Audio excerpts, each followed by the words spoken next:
Good morning, all. This is Cornelius D. Gilder, Superintendent of Schools for Happyland Independent School District in Happyland, Texas. We're now moving to the portion of our meeting where we begin to review our budget recommendations for the 2020-2021 academic school year.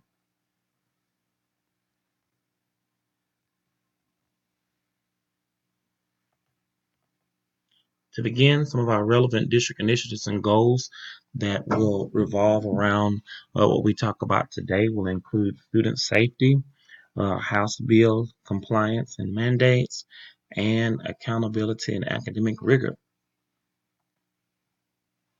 Some changes from the 2019-2020 budget as we know it. Our weighted average daily attendance per House Bill 3 is now up to $727 per student. Our 2020 projected enrollment, 6,227 students. Total staff, 962. Total teachers, 476.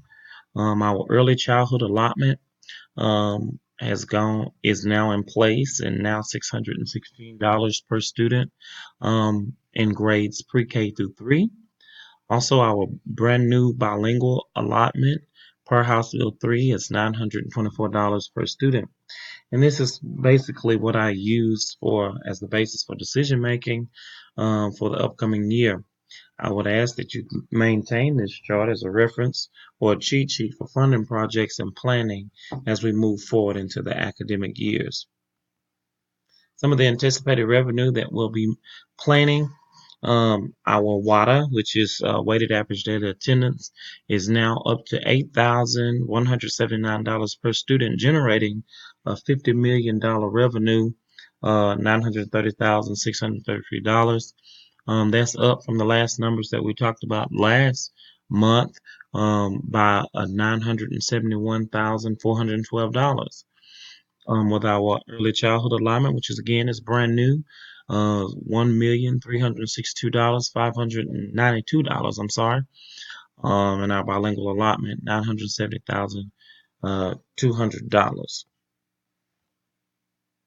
Some of our executive wish lists that we've been kind of kicking around and what's been laid on my desk to kind of mull over.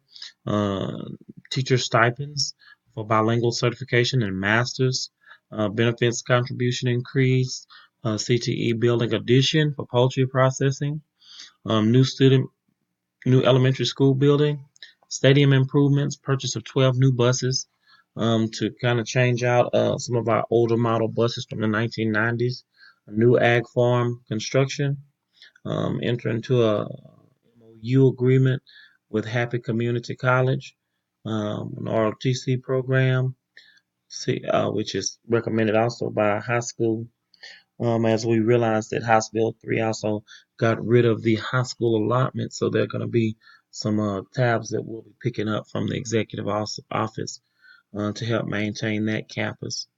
And also for 12 classroom pre-K program, there's going to be a mandate that we need to continue to keep to adjust by way of our fund balance and by way of some of the monies that are going to be offered from Austin, because that's going to be something that we have to do full day pre-K for all of our students, as opposed to what we've been doing with our half-day programs, because we'll have some expenditures that go along with that.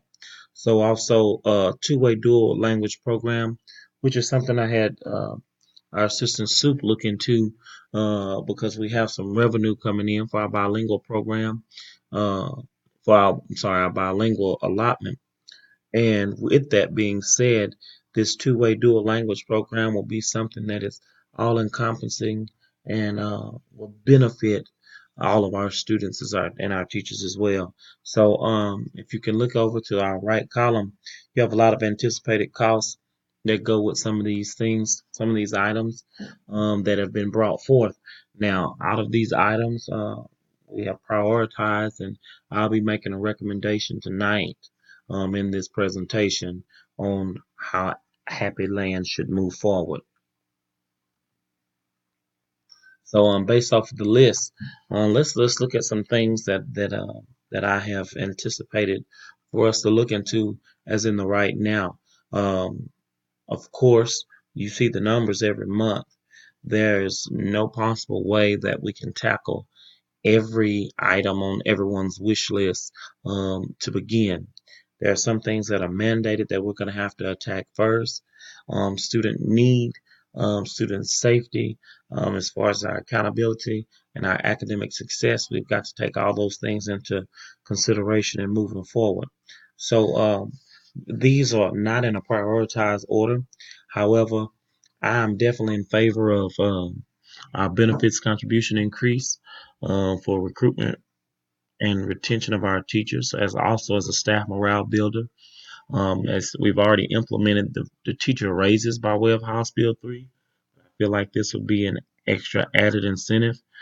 School districts only required to pay $225 for the contribution for their health insurance, which most of our neighboring districts do. I feel like if we raise that number up to 300, we can give, in addition to what we've given in our raise, we put money back into the families of Happyland ISD. But then not only that, we make ourselves a competitive force.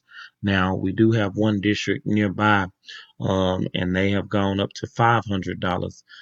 That is not in our scope right now, but I think a $300 cushion will definitely give us a boost that we need to be able to compete with neighboring districts. Um, let's keep moving. We also have a 12 classroom pre-K program.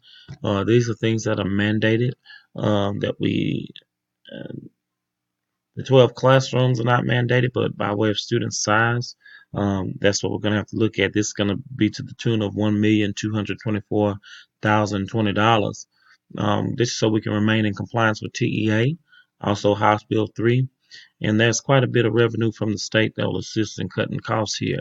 So, although we're making a major change to the infrastructure of what we know as pre-K teaching, a lot of those funds will come to us from Austin. As far as our reading accountability trainings, which is next, we're going to look at this through a phase-in model. All teachers pre-K through 3 will need this reading academy, including PE teachers and coaches, anybody who deals with those students on that level. However, uh, this can be done as a phase in. So we have 3 years to get this completed. So I would like to kick off this year and get the bulk of our teachers in on some of this training so we can be also compliant with TEA and a House Bill 3. Because this is a professional development activity, this will be something that will benefit all of our students and our family members across the district. And also, when the way that our teachers work together in our horizontal alignment throughout the PLC times, we can also begin to do our iron sharpens iron activity, and those who have not been in the first phase can grow from time on the clock. In conversation with our high school principals, we have learned that we're losing students at a great rate to one of our neighboring districts to the north. This is for two reasons. They have an ROTC program that is booming up there. They also have an early college high school, which we've talked at length about the new accountability standards and what's required of us in that. And so, with that being said, if we look into an agreement with our community college and we phase in an early college high school, we will be cutting edge in what we do, not only just in academics, but we will be sending our students out with more certifications that will help us on the back end with our accountability as we will have more certifications to offer, although they are under the umbrella of the the MOU, sorry, um, memorandum of understanding with the Happyland Community College. But also, we're going to grow. It's going to be long-term benefits for our community, better alignment with accountability, retention of student population. Because once we begin to offer cutting edge, not only technology but academics here in our district, people will stay home. Not only will they stay home, we'll be able to pull from some of our districts from the south. So it's going to be a big ADA booster as well, and as we retain our students. but also with the two-way dual language program to the tune of roughly $1 million.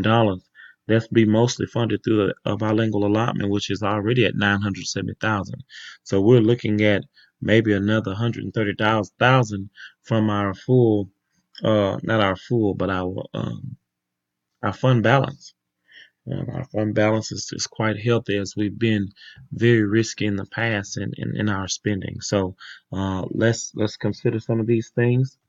Also, my rationale for not adding everything, of course, well, for adding these things, partially funded through House Bill 3, that's the pre-K program. That's our reading academies. That's our two-way dual language program. The early elementary allotment will take care of the reading academies. The bilingual allotment will take care of the dual language program. And also our pre-K program will be funded also through the elementary allotment.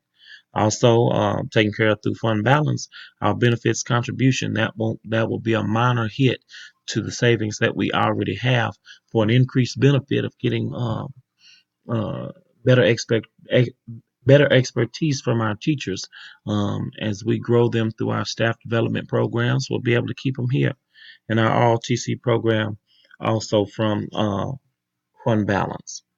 Also, in our rationale continued, the last bond that was passed here in this district at Happyland was in 1968. It is now 2019, and pardon me, that was 51 years ago, guys. Pardon me, as I was looking down, I was calculating some of those numbers. So we have some bond-related improvements that we could possibly start the conversation tonight on our wish list. Um, Pre-K classrooms, although we'll take care of that ahead of time, there can be some funds that can be rolled over into a brand new bond where we may consider building construction for ag and CTE directly impacting community because we're farmland. And if we begin to bring some of those people in, we can possibly recover from ADA. Also, for our students who've been going home to deal in agriculture, for our school buses, they could be taken care of there. We could do that as a phase-in process, or we can do it all at one time. Our stadium improvements, our brand new elementary, and that's where we can look at possibly making some decisions for our pre-K classrooms. We could possibly house all of our pre-K on the brand new elementary, and look at making changes to our building that was built in the 1930s, possibly doing a monument for the main building and just using that campus for our brand new facilities. So we have a lot that we can consider um, in regard to possibly passing a bond. So we'll be looking at to the tune of almost $14 million that we should possibly consider in a bond issue. Since many students who graduate don't leave the area, I'm also going to present that we look into the Grow Your Own grant. I've used this before in other districts, and this will be for the recruitment and retention of bilingual teachers. We have bilingual people in our district. We have qualified people in our district. We have brilliant and smart people at Happyland ISD. Why can we invest in our own? Then that's going to be my proposal there. As we move forth and go forth in growing this district, we will have several initiatives that we push out where we begin to go into greater detail with some of the proposal that was made tonight. Thank you for your time and your dedication to our students, trustees of Happyland Independent School District. Again, I'm Cornelius Gilder. I am your superintendent of schools. If you need me, comment on my cell or you may email me. Thank you very much for your time.